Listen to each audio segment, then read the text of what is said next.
dengan rem. Assalamualaikum warahmatullahi wabarakatuh. Selamat malam teman-teman semua.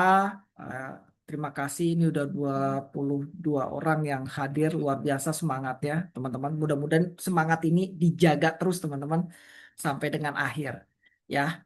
Jadi eh, hari ini kita akan memulai sebuah yang saya sampaikan itu sebuah perjalanan intelektual yang saya namakan itu kalau lihat judulnya teman-teman adalah arsitektur penemuan.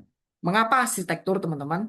Karena seperti sebuah bangunan yang nggak bisa berdiri tanpa pondasi. Nah, tanpa cetak biru yang jelas, ya, sebuah penelitian pun nggak bisa menghasilkan temuan yang kokoh tanpa metodologi yang terstruktur. Nah, pertemuan yang kedua ini ya kita hanya belajar eh, nggak hanya belajar tentang penelitian, tapi bagaimana berpikir seperti seorang peneliti, teman-teman. Bagaimana merancang, memproses, menyelesaikan sebuah karya tulisan ilmiah yang pastinya dapat dipertanggungjawabkan, teman-teman. Ya. Nah, ini dia teman-teman, ya kalau teman-teman lihat di sini eh, apa namanya eh, kita mulai ya. Ini agak-agak ruwet sedikit ya. Ya, sebelum saya masuk ke dalam substansi, ya saya coba akan memperkenalkan terlebih dahulu peta referensi yang akan kita gunakan pada pertemuan-pertemuan selanjutnya. Ya, pertama kalau kita lihat kelompok strategi dan perencanaan penelitian. Di sini kita ada tiga pilar utama. Ada mixed method yang mengintegrasikan pendekatan kualitatif dan kuanti untuk pemahaman yang lebih dalam. Standar metodologi kuantitatif kualitatif yang mencakup metode dasar, pengembangan, dan relevansi literatur global. Di mana pastinya yang akan kita gunakan nanti ada John Creswell ya. Nanti teman-teman mesti tahu tuh bukunya Creswell mana, nanti saya share. Teman-teman nggak perlu nyari. Ya, saya share langsung. Ya, kalau buku mah gampang saya share-share. Jadi mudah-mudahan ini bisa bermanfaat. Nah, yang kedua adalah kelompok analisis data, teman-teman ya. Ada data multivariat, habis itu metodologi penilaian khusus.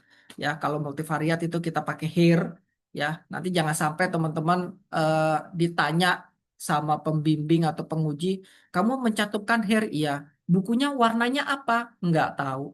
Pokoknya ngikut ada orang tulisannya HAIR, HAIR aja. Nah, jangan gitu-gitu banget lah kalau saya bilang. Nah, minimal teman-teman tahu lah warna bukunya apa, warna biru Pak, warna ini Pak. Oh ya, hair. Nah, gitu loh. Habis itu ada juga bukunya saya ya yang kita akan pakai. Habis itu yang bukunya Pak Prof Rizan itu tulisannya bersama saya, dan buku terbaru yang warna kuning itu saya keluarkan juga. Nah, itu sebagai rujukan teman-teman. Nah, jadi ada beberapa buku yang menjadi senjata utamanya teman-teman nanti dalam proses apa namanya penelitian.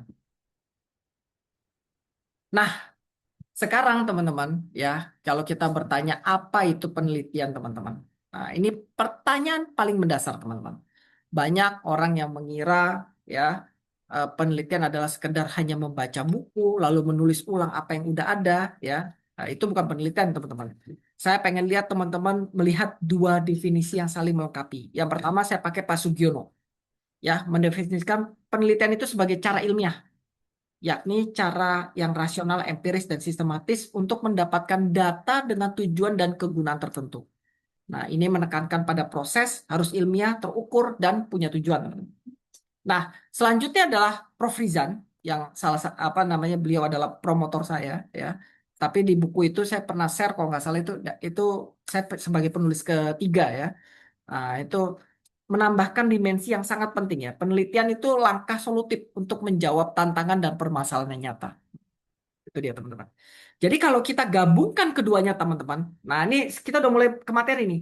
Bagaimana saya menggabungkan kedua-dua kalau istilahnya tuh ada namanya mensintesiskan.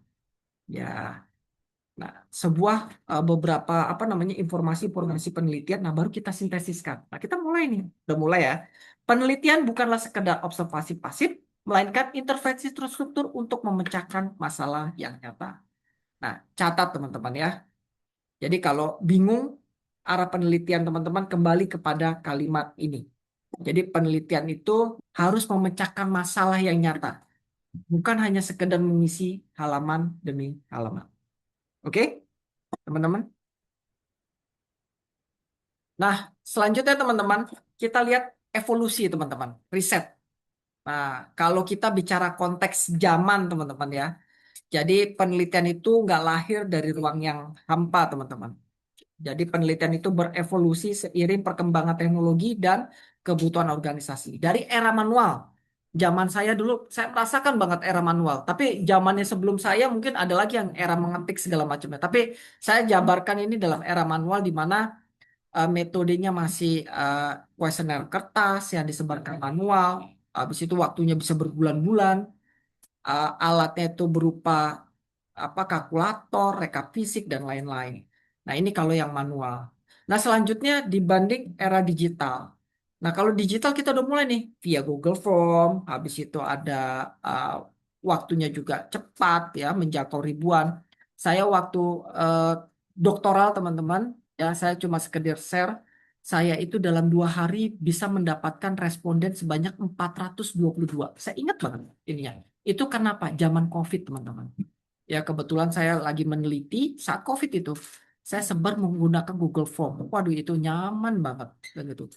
Eh, dengan 2 hari aja saya dapat 422 responden. 2 hari, teman-teman.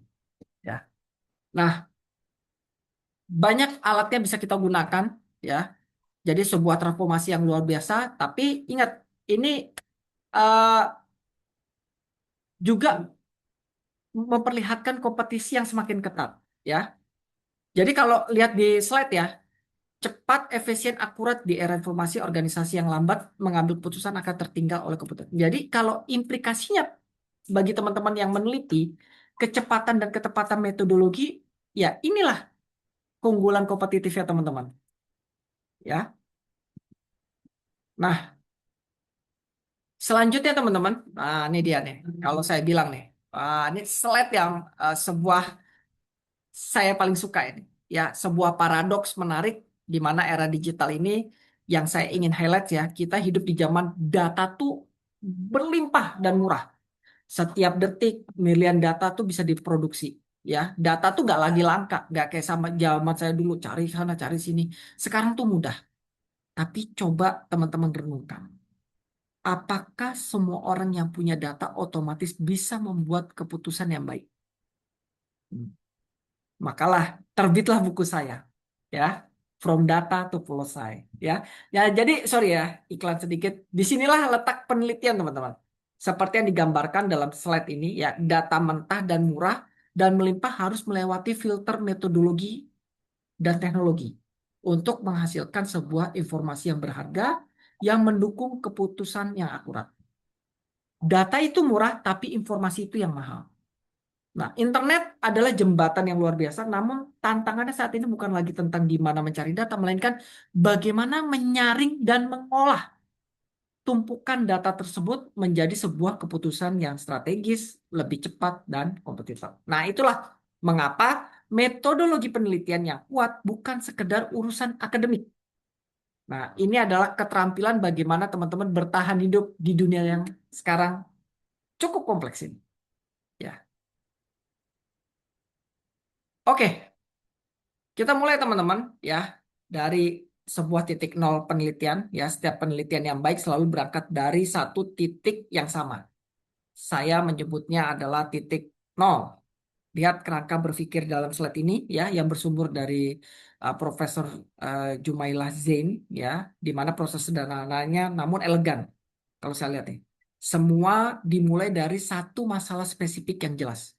Bukan masalah yang kabur, bukan masalah yang terlalu luas, teman-teman. Saya ulang ya, masalah spesifik yang jelas, gitu, ya.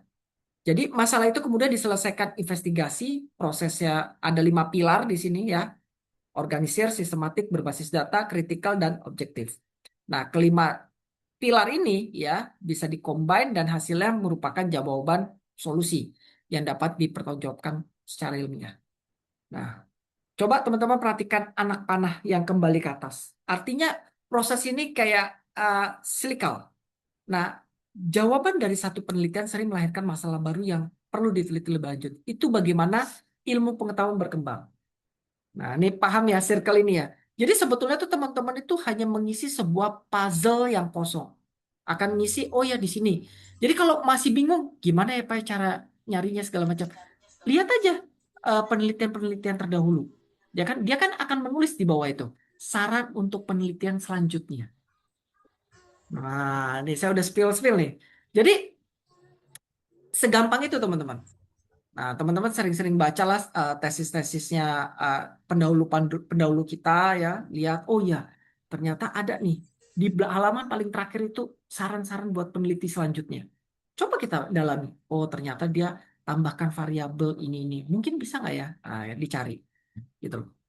Nah, jadi kalau teman-teman belum bisa mendefinisikan masalah yang teman-teman miliki, berarti teman-teman belum ada di titik nol nih. Ya, masih masih di angan-angan ya, gitu. Nah, kita masuk ke dalam slide selanjutnya. Dari mana masalah itu berasal? Nah, ini sering banget orang tuh nanya, Pak, saya nggak ada masalah, Pak. Masa iya nggak ada masalah gitu? Ya, kita cari teman-teman. Ada tiga sumber utama. Yang pertama adalah fenomena. Ya, fenomena ini kejadian situasi nyata di lapangan. Kalau kita ambil contoh terkait dengan turnover yang tinggi pada karyawan Gen Z mungkin kalau sekarang ya, atau apapun lah ya.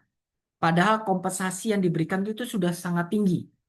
Nah, kemarin banyak yang spill tuh ya di saya. Pak, saya punya karyawan Gen Z segala macam macam-macam. Nah, ini fenomena teman-teman yang nyata. Jadi menimbulkan pertanyaan mengapa? Apa yang sebenarnya terjadi? Duitnya udah digedein, kompensasinya udah ditinggiin, tapi turnovernya tinggi. Nah, menarik nih. Fenomena kita bicara. Nah, riset gap bagaimana? Ya, ini berasal dari inkonsistensi hasil penelitian terdahulu. Misal, Jurnal A menyatakan bahwa corporate governance meningkatkan kinerja keuangan. Sementara jurnal B menyatakan dampaknya negatif atau tidak signifikan. Ini kan kontradiksi, teman-teman. Nah, inilah teman-teman yang ada celah yang teman-teman bisa masuk apa untuk penelitian lebih lanjut. Nah, selanjutnya teori gap. Teori gap atau kesenjangan teori. Ini terjadi ketika realita di lapangan membantah asumsi teori yang udah mapan. Contoh, pasar saham yang anjlok bukan karena fundamental ekonomi, melainkan rumor tak berdasar. Contohnya fenomena hmm, herding behavior, ya, yang menantang apa efficient market hipotesis. Nah, contohnya begitu. Jadi ini apa namanya tiga pilar ini, teman-teman, bisa berdiri sendiri atau dikombinasikan, tergantung kedalaman penelitian teman-teman. Jadi sejauh mana apa namanya teman-teman itu mendalami terkait dengan apa yang teman-teman mau angkat. Nah, ini teman-teman, kemarin ada yang bertanya ini. Saya ingat betul, ya. Jadi slide ini penting teman-teman, ya. Jadi nggak semua itu penelitian harus sama beratnya. Kemarin kan ada yang nanya, apa sih Pak bedanya Pak? Ya, saya ingat betul di hari Rabu, karena saya masih di Yapen itu. Mudah-mudahan sinyal saya nggak salah gitu. Nah, kalau teman-teman lihat di sini ya, eh, agar teman-teman itu nggak over atau under ya. Kalau S1 itu penelitiannya berbasis fenomena, data lapangan aja. Pertanyaan utamanya sederhana dan langsung misalnya faktor apa yang menyebabkan turnover di perusahaan A. Nah, itu bisa tuh pakai skripsi ya. Penelitiannya bisa pakai deskriptif atau eksplorasi dan lain-lain. Nah, kalau strata 2, penelitian itu menggabungkan antara fenomena plus riset gap. Di sini nggak hanya mengidentifikasi masalah lapangan, tapi juga menyandingkan dengan inkonsistensi literatur. Paham ya? Tadi kan ada fenomena dari riset gap. Nah, mungkin pertanyaannya contohnya seperti ini. Bagaimana pengaruh struktur kepemilikan saham di sektor teknologi? Bagaimana membedah ketidakkonsistenan literatur sebelumnya?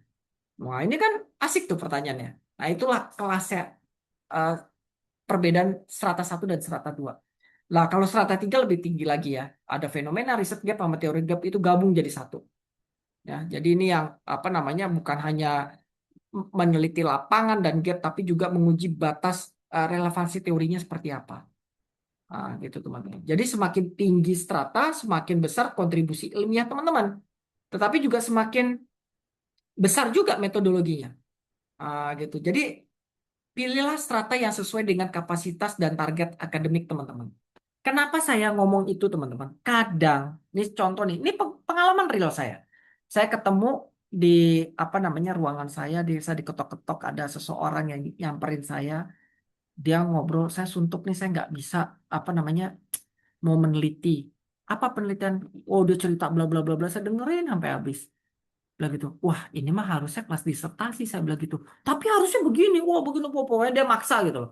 Oh ya sudah, kalau menurut saya penelitian kamu terlalu kompleks. Lihat dong, lu ngejarnya apa gitu loh. Kamu tuh ngejarnya apa? Kalau cuma strata 2, lu cukup sampai sini aja. Ngapain lu tinggi-tinggi? Pengen lihat ini, pengen lihat itu. Ya pertanyaan saya cuma simpel ke teman-teman. Teman-teman apakah punya biaya yang banyak? Teman-teman apakah punya waktu yang banyak? Nah, kembalikan ke teman-teman. Kalau emang nggak punya ini, dua-duanya ya jangan dong. Gitu loh. Sesuai kemampuan aja. Oh ya, tahap gue masih tesis. Nanti kalau gue punya ini lagi, gue akan ke disertasi ya. Silakan aja gue. Karena lebih dalam lagi teman-teman. Ya, oke. Ini dia teman-teman. Ya, sebuah apa namanya jantung daripada metodologi ilmiah, siklus metodologi ya. Ya, saya menyebutnya sebagai pembuat ilmu pengetahuan karena tanpa siklus ini penelitian itu hanyalah cerita opini teman-teman. Ya, ini diagram slide ini ya, ada jembatan penelitian, ada dunia teori, ada dunia realita teman-teman, di mana keduanya ada dimensi eh, pragmatis ya, yang menghubungkan ilmu pengetahuan yang sudah terakumulasi dengan penelitian yang baru yang sedang dijalankan. Nah, siklus ini berputar teman-teman terus. Nah, itulah pengetahuan yang nggak pernah berhenti berkembang teman-teman. Nah, oke, ini ada dua jalan yang bekerja secara simultan ya. Mulai dari deduktif dan induktif ya teman-teman. Jadi deduktif itu bergerak dari umum ke spesifik, alurnya kerangka berpikir ya, hipotesis teman-teman diambil dari teori yang luas, lalu runcing ke dalam menjadi hipotesis, ingat ya teman-teman, dugaan sementara yang dapat diuji ya, gitu loh. Nah, ini apa sebuah deduktif. Kalau induktif bagaimana? Bergerak dari spesifik ke umum, pembuktian data, kesimpulan, habis itu mengumpulkan data spesifik lapangan, dianalisis lalu menarik kesimpulan. Nah, kedua ini bekerja secara simultan dalam satu penelitian, teman-teman. Ya, mulai yang dengan deduktif untuk membangun hipotesis, beralih ke induktif untuk menginterpretasikan hasil. Nah, jadi penelitian ini uh, hanya menguasai satu uh, salah satu, nggak bisa. Ini harus teman-teman tuh menguasai kedua-duanya. Sehingga teman-teman menghasilkan kontribusi ilmiah yang pastinya bermakna, teman-teman ya. Nah, ini teman-teman. Kadang-kadang teman-teman sering saya menyebutnya ini kadang-kadang nggak ada kegagalan dalam metodologi ilmiah. Dalam metode ilmiah, umpama hipotesis teman-teman menghasilkan dua kemungkinan diterima atau ditolak. Ya, jika diterima, ya berarti mendukung hipotesis. Temuan ini langsung memperkaya. Nah, bagaimana kalau ditolak, teman-teman? Ya, data nggak mendukung dugaan awal. Tapi banyak yang teman-teman yang panik teman-teman. Ditolak bukan berarti gagal. Penolakan justru menciptakan apa namanya feedback loop ya, umpan balik yang memaksa teman-teman tuh harus kembali ke kerangka berpikir, revisi dan menyempurnakan. Makanya tadi saya baru ketemu sama mahasiswa teman-teman. Saya lihat tuh udah filenya sampai ditulis sama dia, revisi kelima, gue gitu, biar tahu gitu. Ya gimana orang salah kok mau maju seminarnya nggak bisa gitu ya. Jadi uh, semua ya peneliti yang mau dimanapun hipotesisnya pasti pernah ditolak teman-teman. Jadi nggak usah khawatir, nggak usah takut nggak sesuai dengan ekspektasi. Jadikan itu sebagai apa namanya bahan bakar dalam sebuah penelitian. Nah, ini yang saya sering nih. Nah, ini dia nih teman-teman ya. Selanjutnya adalah jebakan kesempurnaan ya teman-teman ya. Jadi ini jebakan yang sangat umum dalam dunia akademis. Saya menyebutnya tuh jebakan kesempurnaan. Lihat ilustrasi slide ini teman-teman ya. Terus berlari naik anak tangga, bergerak, berproses. Dan ada orang yang hanya diam aja di bawah. Hanya memandang aja. Nggak bergerak aja. Nunggu kondisinya sempurna. Nunggu punya waktu. Wah. Banyak yang cuma pengen hasil yang baik tapi nggak mau bergerak teman-teman, nggak ada prosesnya, ya, gitu loh. Mengincar kesempurnaan tapi berujungnya pada suatu kelumpuhan teman-teman, ya. Kalau saya sebut ini kalau dalam istilah psikologi itu analyze paralyze, gitu loh. Jadi terlalu sibuk merencanakan tapi lupa mengerjakan. Nah, selesai itu adalah tujuannya, tapi menyelesaikan itu adalah proses harian yang harus dihadapi. Nah, dan ini teman-teman terakhir, ya, saya sering mengingatkan ya semua sama teman-teman semua, ya, closing statement, tesis yang baik adalah tesis yang selesai. Nah, ini pesan penutup ya teman-teman ya. Jadi mengejar tesis yang sempurna adalah kesalahan teman-teman. Saya udah lihat semua teman-teman saya yang canggih-canggih, idenya keren-keren ya, tapi nggak pernah menyelesaikan penelitiannya. Karena cuma cari kesempurnaan. Jangan jadi mahasiswa seperti itu. Jadi berhenti mencari kesempurnaan, mulailah menguji hipotesis, ikuti jalannya ya kan, gitu loh. Jadi semua itu ada di tangan teman-teman, teman. Ya, jadi hanya tinggal teman-teman berani memulai dan disiplin menyelesaikannya. Oke teman-teman semua, eh, saya akan stop dulu. Ya.